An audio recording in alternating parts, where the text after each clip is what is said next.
So Vecna is trying to make the Earth fuse with his own personal planet, the Abyss. And that part still makes absolutely no sense to me, because if Vecna takes kids to the Abyss and not the Upside Down, how did they find Will in the Upside Down when he got kidnapped in season 1? But this is not that kind of video. So anyways, they decide that the best way to stop Vecna is to crawl into the Abyss, kill him, save the kids, and then everyone can live happily ever after without worrying about zombie Jeffrey Epstein ever again. And right before they go save the world, Will decides he has something extremely important to tell everybody.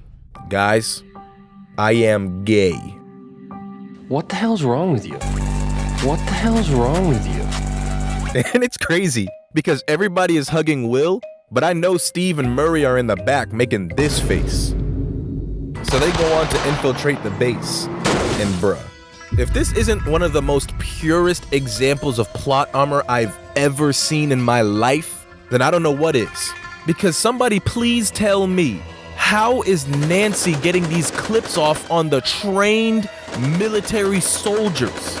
You really gonna sit here and tell me that she's that cold with the gun, that she can take out 2 guys at the same time, turn around and take out this guy when he had a clean angle on her the whole time? You just telling me he just didn't shoot his gun? Okay. Yeah, after I seen this, nobody could convince me that somebody was gonna die this season, bruh. They always be doing this Disney Channel, everybody has a happy ending ass shit. Except for Billy and Eddie, but you get the point. But they drive into the Upside Down, and for whatever reason, Eleven has to get this TikTok edit ass pose off while she's staring at the GOAT, Sarah Connor. And Sarah's like, yeah, alright, I got something for you, don't even worry. So Vecna starts his rituals with his favorite people in the world, a bunch of 10-year-olds, and he starts to merge the Abyss. Eleven and Kali go to grab Max before they get into Vecna's mind, like they queuing up in a squad lobby. I remember when I was first watching this, I didn't know what the fuck was going on. So it's a good thing that I wasn't there, because if I was, I would have fucked the whole mission up. I would have seen Max thinking we were having a repeat of season 4, and I would have slapped the shit out of her, trying to wake her up. So the rest of the group gets to the top of the tower, and they see the planet coming down on them like Madara doing the Heaven Concealed. And like anybody would react if they seen a planet dropping on them, they start to tweak out, causing Steve to fall off the edge.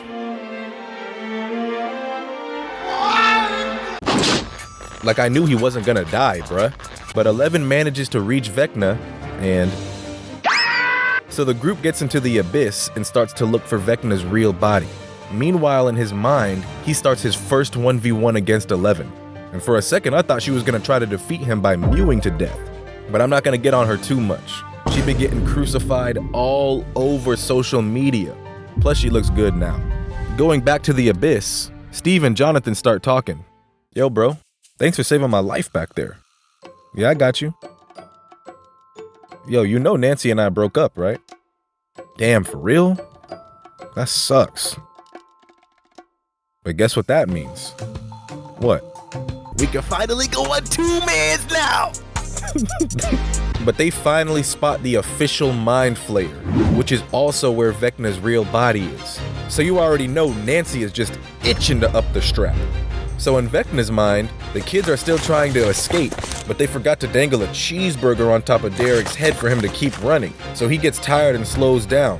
But Max promises him with a lifetime supply of delicious Krispy Kreme donuts, and it gives Derek all the motivation he needs. So while Hopper is making sure Eleven's real body is safe, he gets put in a genjutsu by Vecna, and he causes Hopper to immediately empty the clip into him. But what he actually shot was the tank where Eleven is. I can't lie, that was pure cinema right there. I gotta give Vecna his props, but that's all he's getting. Because despite me saying that, I still think he is the biggest fraud of 2025 and 2026. And y'all gonna see why soon. But Hopper panics and takes Eleven out the tank, which makes Kali and Max get Thanos snapped out of the dream world, just for Hopper to find out that it was all fake. So the new plan is having Eleven get into the Abyss with everybody else and killing Vecna's real body. And right before she gets there, they get ambushed by the military. What the fuck, y'all? God damn! So going back to the kids, my boy Derek is really struggling getting back to the cave. What kind of place is this? And I'm like, dog, it's a dream world. You're not even using your physical body. Y'all haven't heard of lucid dreaming? I would have made myself Superman. On everything, I'm soloing Vecna with no difficulty. But Holly saves Derek, and they make it to the cave. But Vecna grabs Holly and gets into a tug of war with Derek. Now, I'm gonna just let you sit there with that information for a second. Matter of fact, I'm gonna repeat it a bit more clear for you. Vecna, a super-powered monster with psychic abilities, in a tug-of-war battle with an elementary school kid. Now, I just want you to take a wild guess on who won that. How? Hold on, bro.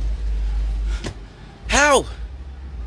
How you? I'm saying how? Like. So Will gets a vision, and he can see Henry using straight willpower to overcome his trauma. Some of you undiagnosed women need to do the same shit. But I'm watching Will, and I'm like, What? See, I knew he was gonna say something, bro!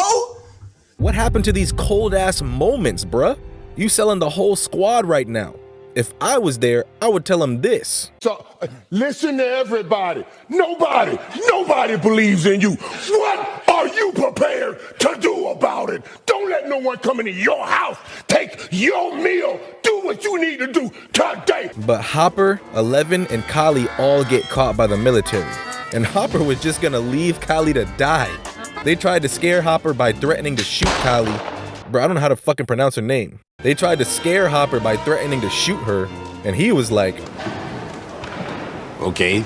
but right when the soldier was about to shoot, the GOAT himself, Murray, blows up the helicopter.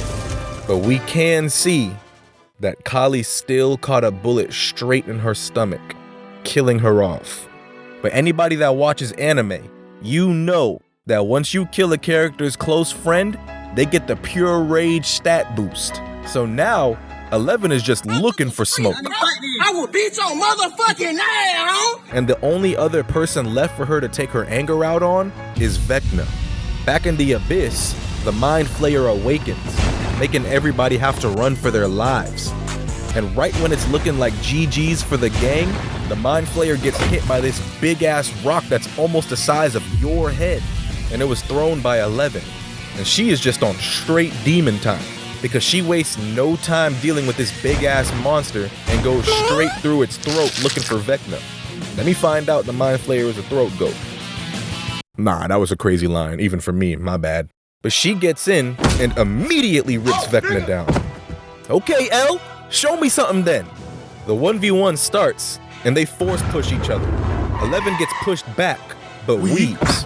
Meanwhile, on the outside, the group tries to help her by hurting this big-ass behemoth. The only thing is that they need somebody to be the bait. So Nancy Walk 'em Down Wheeler steps up for the job. Back to the fight, 11 is putting her parkour training to use, thinking she in Mirror's Edge, and she tries to dunk on Vecna, but Vecna denies that shit and slams her to the ground.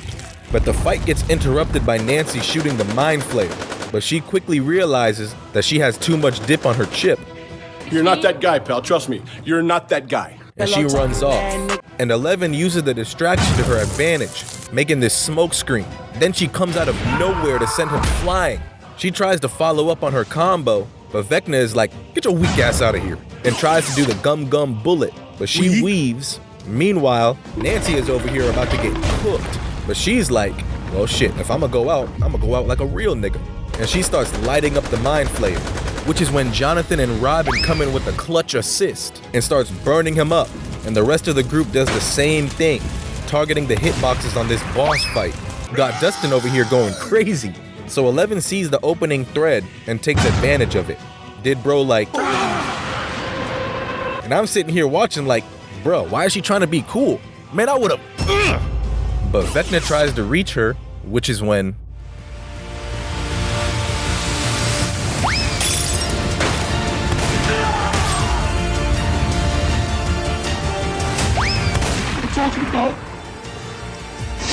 This shit means something to me, man. So Will breaks his arm, and 11 takes my advice, and they defeat the boss battle. This shit gotta give them some legendary loot, bruh. Imagine making some armor and weapons out of the Mind Flayer skin.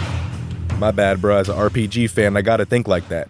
But they get inside, save the kids, and Joyce takes it upon herself to kill Vecna, getting hers and everyone else's justice for everything they've been through.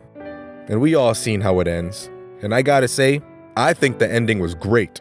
I do think the final fight left a lot to be desired, and y'all should know me by now, considering how my entire channel is based on final fights in TV shows and movies.